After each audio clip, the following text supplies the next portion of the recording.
आपको पता है जब आरआरबी जेई का 2018 और 19 में वैकेंसी आई थी, यानी कि 18 में वैकेंसी आई थी और 2019 में उसका एग्जाम हुआ था, तो टोटल 36 शिफ्ट के अंदर ये पेपर हुआ था, 36 शिफ्ट के अंदर। अगर मैं आपको इसका थोड़ा और एनालिसिस बताऊं तो ये जो पेपर जब हुआ था तो 22 मई 2019 से और 2 जून 2019 तक आपका ये पेपर हुआ था। मतलब टोटल आप देखेंगे तो 12 डेज आपका ये पेपर चला था, 12 डेज।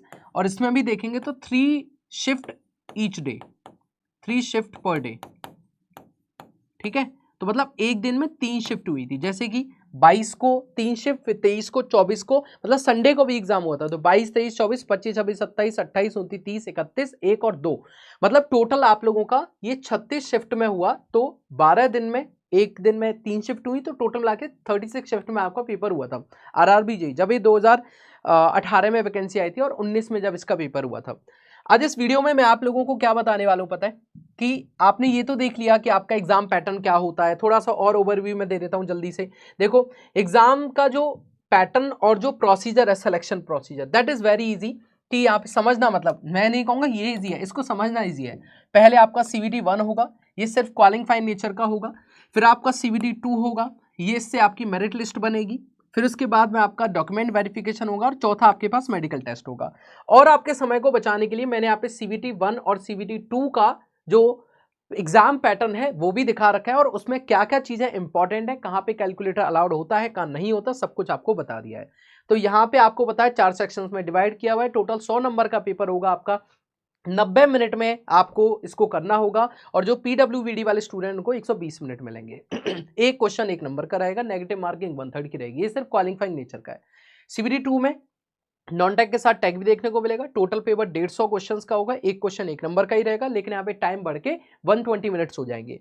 और यहाँ पे नेगेटिव मार्किंग सेम रहेगी, लेकिन यहाँ पे वर्चुअल कैलकुलेटर जो कि स्क्रीन पर अवेलेबल होता है, जैसा गेट एग्जाम में होता है वैसा ही देखने को मिलेगा। चलिए अभी मेन मुद्दे पर आ जाता हूं मैं।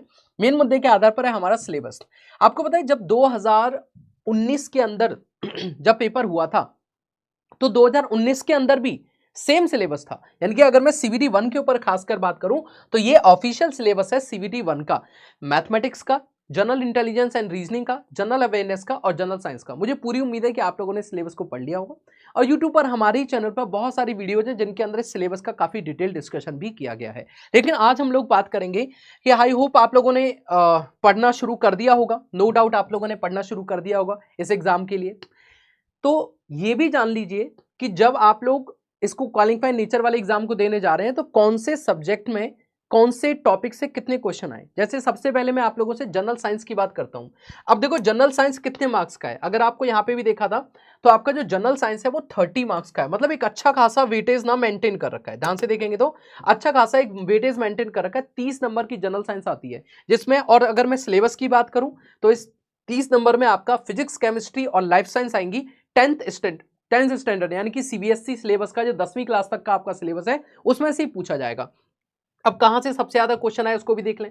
तो सबसे ज्यादा जो क्वेश्चन देखने को मिले वो देखने को मिले फिजिक्स में 10 से 12 क्वेश्चन, केमिस्ट्री में 8 से 10 और बायोलॉजी में 8 से 10। मतलब एक एवरेज अगर मैं बताऊं तो सारे सब्जेक्ट से लगभग 9 मार्क्स आप लोगों के पूछे गए। मैं ये मान के चल देता हूं 9 to 10 आप लोगों को क्वेश्चन पूछे गए, एक एवरेज बता रहा हूं आप लोगों को।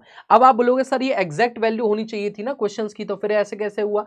मैंने आपको बताया था ऑलरेडी कि 36 शिफ्ट के अंदर हुआ था, 36 शिफ्ट के अंदर।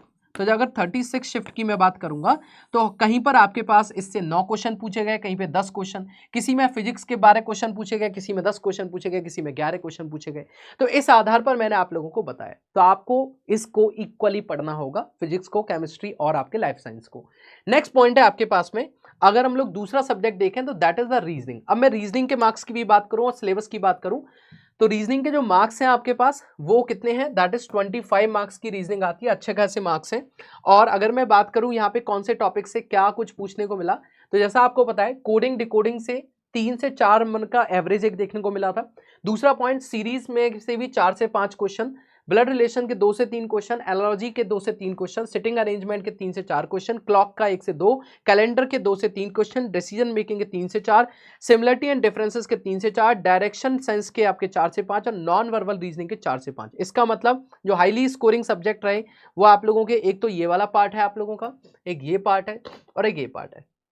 25 नंबर में कोडिंग डिकोडिंग से शुरू करेंगे तो ज्यादा एक अच्छा कॉन्फिडेंस बन पाता है। कोडिंग डिकोडिंग सीरीज, इवन कुछ ऐसे पार्ट्स भी हैं जिनमें आप लोग बिना मेहनत के भी जाओगे ना तब भी आप लोग सही करके आओगे। हो सकता है किसी को कम टाइम लगे, किसी को ज्यादा, लेकिन आप लोग नॉन वर्बल वाली जो रीजनिंग होती है उसको देखते ही सॉल्व कर लेते हो। जैसे पेपर कटिंग होती है, मिरर इमेज वगैरह होती है, नॉन वर्बल के अंदर आती है, ठीक है।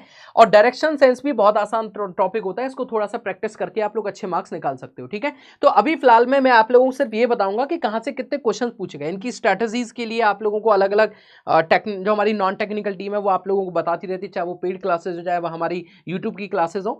तो उसके लिए तो आप लोगों को पता है हर एक तरीके का आप लोगों को एक बढ़िया गाइडेंस, बढ़िया एक स्ट्रैटेजी बताई जाती है। लेकिन यहां पे जो मैं बात करूं आप लोगों से, एंड दैट इज अबाउट कि कितने क्वेश्चंस पूछे गए कौन से पार्ट से। और क्योंकि 36 शिफ्ट में हुआ था तो इनका एनालिसिस आप लोग जरूर देख लीजिए, जैसे कि आपको ये बिल्कुल पता चल जाए। कई बार माइंड में ये आता है कि सर मुझे ये पढ़ना चाहिए या मुझे नहीं पढ़ना चाहिए, क्या सर मैं इसको छोड़ दूं? तो आपको पता चल जाएगा कि आपको छोड़ना कुछ नहीं है, क्योंकि पेपर को बनाए ही इस तरीके से है कि हर जगह से क्वेश्चन पिक करने की कोशिश की गई। तो इसीलिए इसको क्वालिफाइंग नेचर बोला गया कि इसमें पढ़ना आपको सब पड़ेगा, तभी जाके आपको, अगर पुराना देखो तो 30-32 के आसपास लाख लोगों ने फॉर्म भरा था, उसमें से भी लगभग 3 लाख बच्चों को ही प्री में क्वालिफाई करवाया था, ठीक है। मेंस के लिए लिख गए नंबर ऑफ द वैकेंसीज के आधार पर।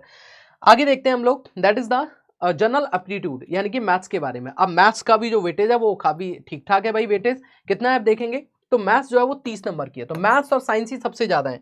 तो मैथ्स का जो वेटेज है वो भी एक बार देख लीजिए आप लोग। तो मैथ्स का वेटेज है आपके पास सिंप्लीफिकेशन 3 से 4, नंबर सिस्टम 4 से 5, रेशियो एंड प्रोपोर्शन 2 से 3, एवरेज 2 से 3, एलएसएम, एलसीएम और एचसीएफ आपका 1 से 2, परसेंटेज 3 से 4, टाइम एंड वर्क 3 से 4, प्रॉफिट एंड लॉस 2 से 3 आपके पूछे गए।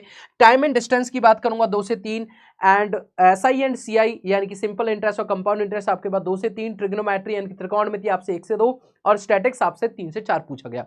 मतलब इसमें भी सेम वही कहानी जो आप लोगों से पूछी गई कहां पे, इन द रीजनिंग। तो इसमें इक्वली वेटेज को मेंटेन करने की कोशिश की गई। फिर भी आपको अगर हाईली वेटेज में बताऊं तो सिंप्लीफिकेशन नंबर सिस्टम आपका है, इसके अलावा यहां पे आप देखेंगे परसेंटेज, टाइम एंड वर्क, और एक आपका स्टैटिक्स वाला पोर्शन। ये आपके अच्छे खासे मार्क्स को यहाँ पे लेके चल रहा है। नेक्स्ट है आपके पास में सबसे लास्ट में, that is the general awareness. और जनरल अवेयरनेस ज्यादा मार्क्स की तो नहीं है, जैसा आप लोग यहाँ पे देखेंगे पार्ट्स में। जनरल अवेयरनेस है सिर्फ 15 नंबर की, लेकिन 15 नंबर को खींचना ही सबसे टेढ़ी कीर है। इसका सिलेबस भी आप लोग देख सकते हैं, पूरा सिलेबस आप लोग history, geography, economics, Indian culture, इसके अलावा फ्रीडम स्ट्रगल, इंडियन पॉलिटी, यहाँ पे देखेंगे एनवायरमेंटल इश्यूज, सारी चीजें इसमें इंक्लूड की गई हैं। इवन यहाँ पे लिखा है इंडिया और वर्ल्ड के environmental issues, sports, general scientific, technology development, इन सभी को पूछा जाएगा, ठीक है। और इसमें से भी सबसे ज्यादा देखा जाए तो देखो हिस्ट्री से 2 से 3, ज्योग्राफी से 1 से 2, पॉलिटी से 3 से 4, करंट अफेयर से 4 से 5, साइंस एंड टेक्नोलॉजी से 1 से 2, स्पोर्ट्स से 1 से 2 क्वेश्चन, आर्ट्स एंड कल्चर से 2 से 3, और मिसलेनियस से 3 से 4 क्वेश्चन पूछे गए। इसका मतलब है यहाँ पे भी एक बहुत बैलेंस पेपर बनाने की कोशिश की गई इस जगह पे, ठीक है। तो मेरी पूरी उम्मीद है कि आप लोगों को यहाँ से एक आइडिया लग गया होगा। अगर इस वीडियो का आप लोग पीडीएफ चाहते हैं तो आप मेरे ऑफिशियल टेलीग्राम चैनल पे मुझे कनेक्ट कर सकते हैं, that is Devesh sir PW, ठीक है। इसका मैं पीडीएफ वहां पे ड्रॉप कर दूंगा, तो आप लोग जाके डाउनलोड कर सकते हैं। इसमें आप लोगों को मैंने बहुत सारी चीजें दी हैं। इसके अंदर मैंने आप लोगों को, ये मेरा ऑफिशियल टेलीग्राम चैनल है, कैसे एग्जाम हुआ था, एग्जाम पैटर्न का प्रोसेस क्या है, एग्जाम पैटर्न क्या है, इंपॉर्टेंट फैक्ट्स क्या है, और उसके बाद सिलेबस क्या है, और सिलेबस के बाद कहां पे कितने क्वेश्चंस आपसे पूछे गए, ठीक है। तो चलिए इसी तरीके की एक और वीडियो में मिलेंगे हम लोग बहुत ही जल्दी। Till then take care, thank you so much, all the best, love you all, bye bye.